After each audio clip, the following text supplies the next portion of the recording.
Hello, my fellow Americans. I'm reading an article posted by Reuters titled "Democrats Secure 60th Vote on Healthcare Bill." Um, in Washington, Senate Democrats reached a compromise on Saturday with a holdout senator that secured the 60 votes they needed to pass a broad healthcare overhaul sought by our Führer Barack Obama. A marathon negotiating session of nearly 13 hours on Friday clinched an agreement with Senator Ben Nelson ensuring federal funds would not be used to pay for abortions and providing extra Medicaid funds for his home state of Nebraska. Nelson, a strong abortion rights opponent, has been the elusive 60th vote for Democrats on the sweeping revamp, Obama's top legislative priority and the subject of intense political brawling for months. Yeah, I mean, who wants to kill for who wants to pay for killing babies? I mean, well, you're not against that? Come on, dude. Today is a major step forward for the American people. Of course, when they say that, it means a step backward because it's doublethink, right? So it's a major step backward for the American people, Obama told the reporters at the White House. After nearly a century-long struggle, we are on the cusp of making healthcare reform a reality in the United States.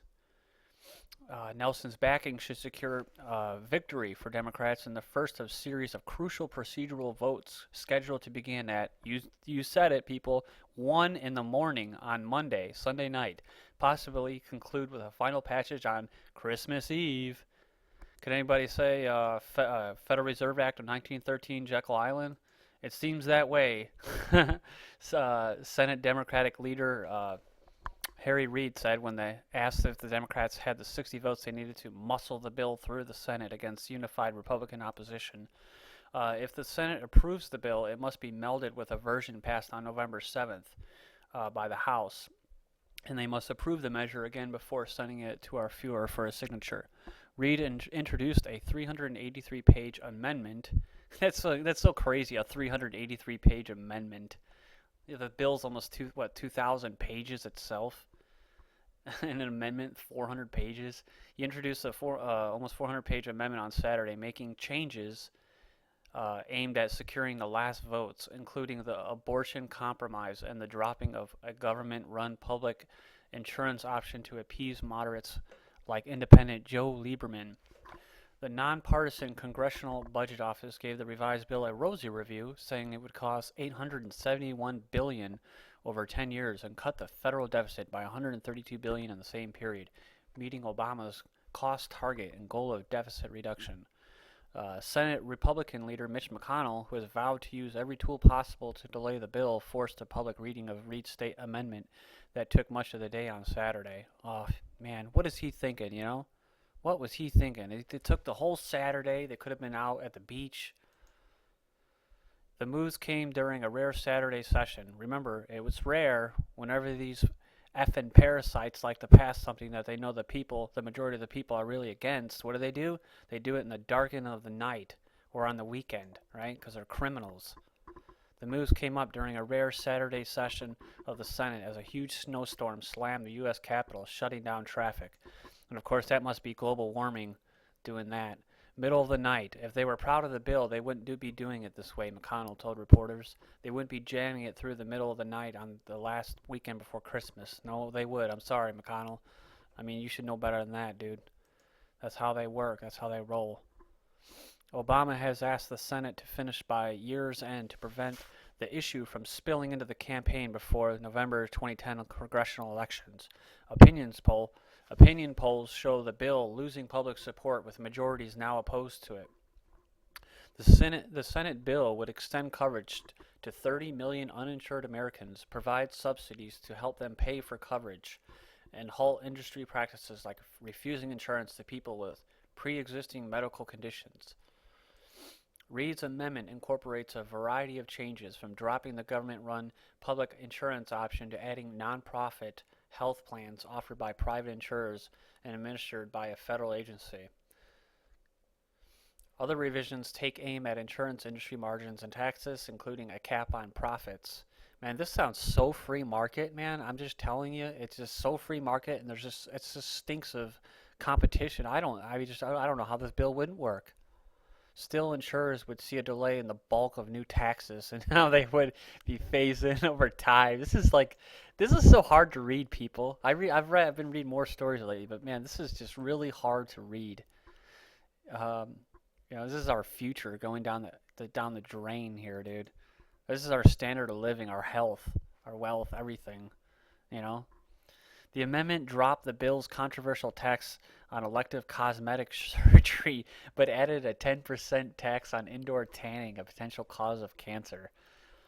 Um, Also included, of course they like to throw this stuff in there to make it seem like there was actually debates going on. I mean, I'm sure like the abortion and government insurance thing, a topic was an issue, but they throw in these things to make it seem like there was actually some kind of compromise or something, like they actually cared. Like it's just pure diversion. It's just a diversion from the real fact that the people don't want it. Also included is an increase in the Medicare payroll tax from 0.5% to 0.9% on income over 200,000 for individuals and 250,000 for couples. But much of Reed's focus had been on winning Nelson's support. He and other abortion rights opponents feared the federal subsidies could be spent on plans covering abortion. Nelson said the agreement would allow states to prohibit abortion coverage in the new insurance exchange created under the bill and mandates that every state exchange include an insurance plan that does not cover abortion. It would require payments for abortion coverage made separately with private funds. The plan that we've put together, that we have an agreement on, in fact walls off that money in an effective manner. I don't even know what that means. I would not have voted for this bill without these provisions. Reed said the additional funds for Nebraska to pay for expansion of Medicaid health program for the poor under the bill were a minor part of the negotiations with Nelson. Well, that's what legislation is all about, he said. It's compromise. Democratic Senator Barbara Boxer, a strong supporter of abortion rights, told reporters she believed that the compromise would adequately separate public and private funds for abortion coverage under the bill. But the National Right to Life Committee condemned the compromise. The new abortion language solves none of the fundamental abortion-related problems with the Senate bill, says Douglas Johnson, the group's legislative director. A version of the health care bill passed by the House includes a stricter anti-abortion language.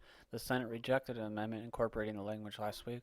Yeah, that's how they kind of got around that whole abortion thing. They found a way to do it to where it's being privately funded, but um, that doesn't smell right either. So